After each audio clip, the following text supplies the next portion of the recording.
Hi everyone, it's Aga. Today we're back with a new guide video on the Red Defiler. As usual, we'll first look at the traits, then we'll discuss the specific role of the Defiler in groups and in raids. Because often people see it as a DPS character, but for me it's not really a pure DPS. Next, we'll go over some rotations. We'll finish with 2 or 3 tips about the character. Let's get started straight away with the traits. Corruption, I put in 4 lives. 2 critical protection. And I put in 4 mastery traits. And 2 for critical, just have a bit of damage all the same. As for racial traits, the flyer. Simply to get more damage, really.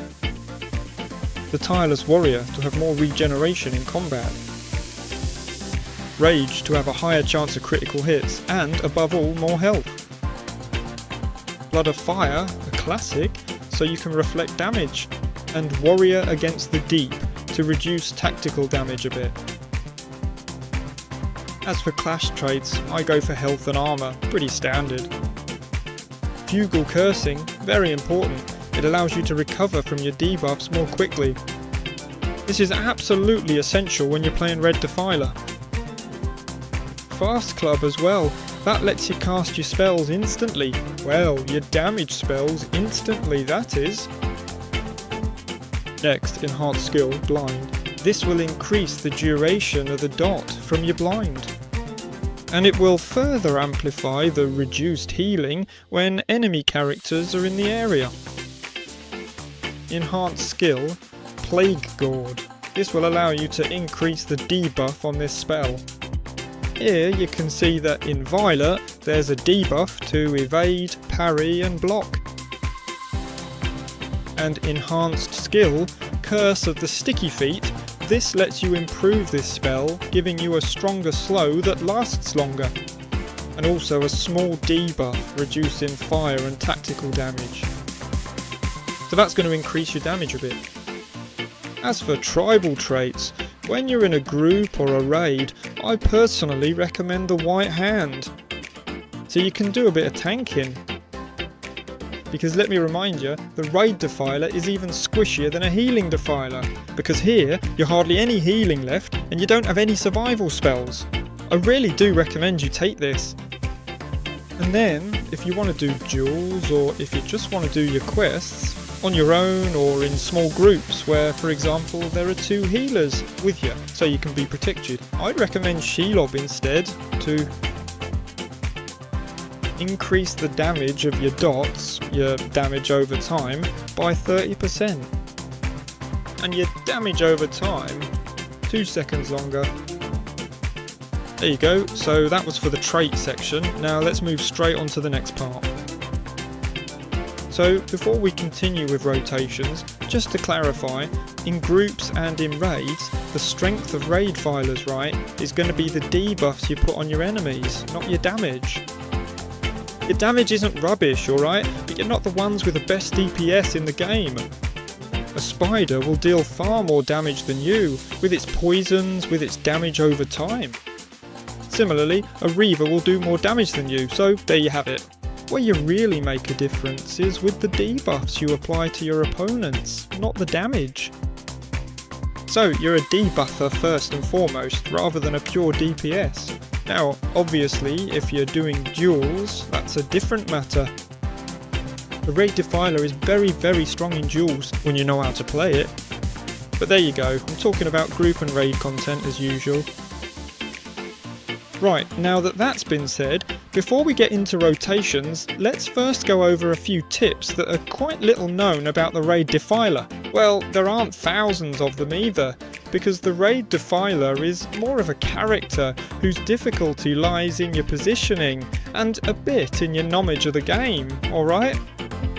But it's not a character that's very difficult mechanically. So it won't take you months to really master your character with these abilities. So the first tip I wanted to share with you is about Fungal Bloom. As you can see here in the spell description, there's more. 10% AoE potency. So this will allow you to deal extra damage with your damage over time effects. An extra 10%. And just to clarify, this stacks with the extra 10% damage over time from your white hand trait, or from the Shelob trait. So if you're using Shelob and you activate this, you're at plus 40% damage over time, and if you're using right hand and you activate this, you're at plus 20%. 40% damage over time if you're on Shelob, and if you're on right hand and activate this, you're at plus 20%. And this will also stack for your allies. Let's take a look at that right now. So here you can see that when I activate the skill, there's an extra 10% potential damage over time. So that's going to increase the damage over time. The tip I wanted to share with you about this is that when you're in a group or a raid, unless you're the target assist, you should put it on yourself. But if you're not the target assist and you're playing with rivers or spiders, put this on your allies instead. When you put this on your allies, it also applies the buff. You can see that it's there now. As well as the heal. Put this on spiders, rivers, or characters who deal heavy damage over time.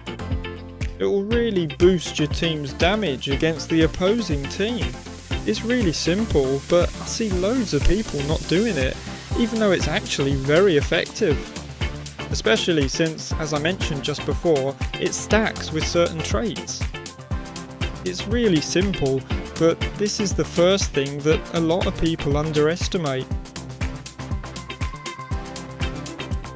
For the second type, it's also not very complicated. It's a control rotation that you can tweak as you like. The main thing is to know that immunities don't interfere with each other. Here you can see that I can apply the slow. Here you can see the debuff I mentioned earlier. Here you can see the 35% slow. You can then follow up with your stun. And once the stun is over, you can absolutely put a fear on afterwards. And repeat this rotation. That's handy when you're being attacked. That's something that's quite underrated. I often see people who use a stun, who run away like that, trying to heal themselves. Whereas you can immediately follow up with a fear, move away, apply a slow, and then heal yourself, for example. There you go, that's it. That was the second tip I wanted to share with you. You need to know a control rotation. You can also do it the other way round. You can use fear, apply the slow if you like, then use the stun. You see that my controls stack up. At no point are there any immunities. There you go, that's it. That was the second point I wanted to discuss with you. Next, the third one is about this spell here, Miasma. Don't forget to apply Stingle Spot first. That'll allow you to boost the effects of this ability. You can see here, it's in the description, if there are spores on your target, you get additional area damage. So, those were the tips I wanted to share with you. So, just to repeat, this is very powerful on spiders, on rivers, except if you're target assist, in which case you can leave it on yourself. So, those were the tips I wanted to go over with you about the character. Now, we're going to move on to the rotation. For the rotation, it's a bit like the spiderweb. You'll start off, because you have damage. Over time, the proper rotation is to apply your damage first, and then put your debuffs on the target. Now be careful, there are certain DPS spells, like this one for example. Here, what we're interested in is the debuff it applies, not the damage. So in your damage rotation, you won't necessarily use it. It's up to you to adapt your rotation a bit, depending on the target you're going to attack. So here for example, I'm going to do a fairly standard rotation. I apply several damage effects. And then, once that's done, we'll move on to the debuff. You can see that it still does quite a lot of damage. So, regarding the important debuffs, I've just mentioned it, there's this one, the Goy Gold. Here you have plus 70% induction. You can see it. So this is going to be a very, very interesting spell for classes that will cast spells right. So the Lawmasters, Hunters, Roomkeeper, Healers, you can put this on them. All those classes there. Don't hesitate to put this on them. But on the other hand, avoid using it carelessly. You've still got a 20-second cooldown, so don't just throw it on, say Bjornings, Champions, Wardens. Okay, it won't work there.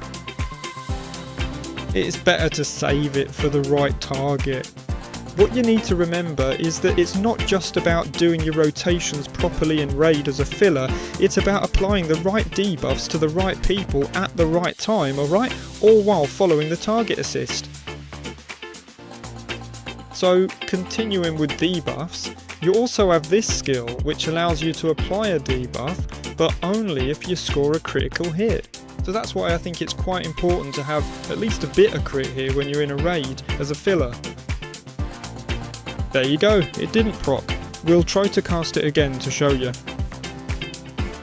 Now, as you can see, it critted and the debuff is on the target. The advantage of this disbuff is that it can't be cleansed by your opponents. There's no little glowing border around it, unlike this spell here, which can be cleansed. Next, for the other debuffs, you've got Lethargy hooked. This one, you can put it on any target. That's effective on all targets. The Curse of the Rotten Flesh, same thing. You can put it on any target. The Curse of Deadly Sorrows, that one. There's an armor debuff, so it's effective on everyone. So that, you can put it on all targets. Blight, that's obviously for targets that can heal themselves. Just to remind you, when you apply Blight, if you're a beginner, you'll see there's an area. The debuff will only be active when the person's inside the area. It can also apply a dot, but that's only when the person is not in the area. If the person leaves the area, the healing debuff is gone. Be careful. You've got the Curse of the Melancholy Curse. This will allow you to reduce the healing an opponent does. You can absolutely throw this on healers. LK, you can put this on mini trails, burning ones. Alright, if they're playing as healers, you can cast it on them. Now, a little tip as well, if ever, for example, you're wandering about, I forgot to give you this tip, if you're wandering about in the moss and someone attacks you, you can, if you start a duel, cast Blight on the target. And actually, when you're fighting your target, I recommend you stay inside it. That way, if the target is melee, obviously they're forced to stay close to you, and as a result, they'll be nerfed, they'll have less healing. Whereas if you step out and they chase you, you lose that advantage. So try to keep circling inside it like that. There you go, that's a little tip I wanted to share with you as well.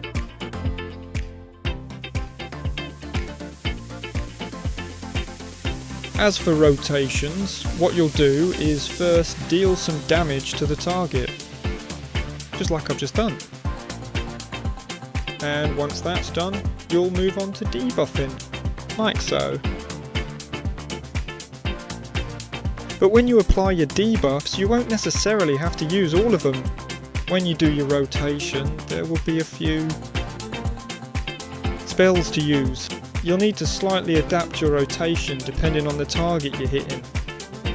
So, for example, if your target assist is a river and they've selected a champion, obviously in your rotation you won't use Goheg because they don't have skill induction.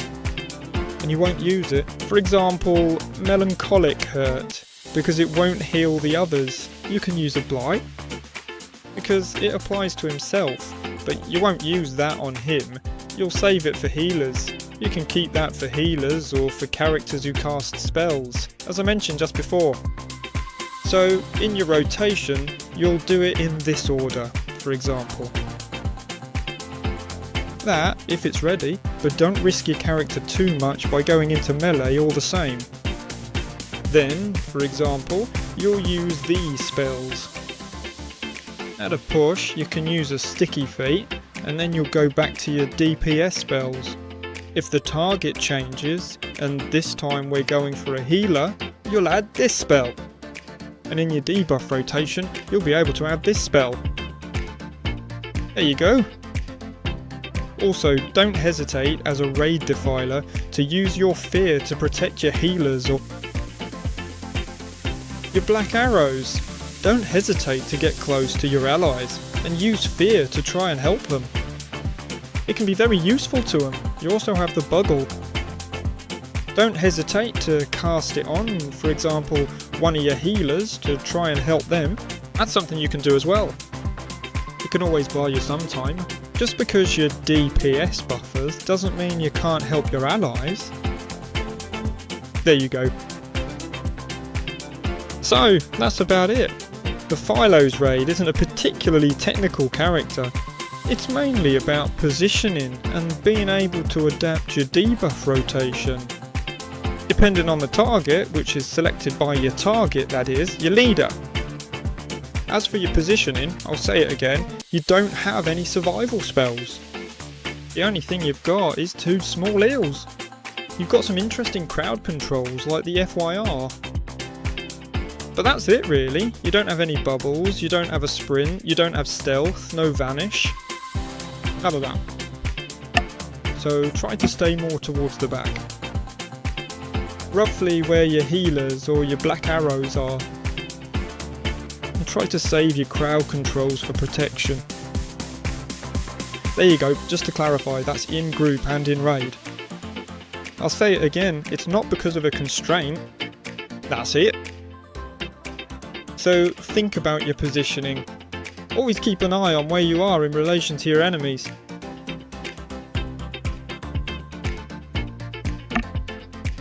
And then, as you are going through your standard debuff rotation, make sure you know who your target is. If it's a Swanner, whether they break or not, is it a melee, and you adapt your rotation accordingly. I hope you enjoyed this video. It's not very technical, you'll see. It's not a particularly difficult character to get the hang of. If you have any questions, as usual, don't hesitate to ask me in the comments. And I'll see you in the next video. Right then, cheers, cheers.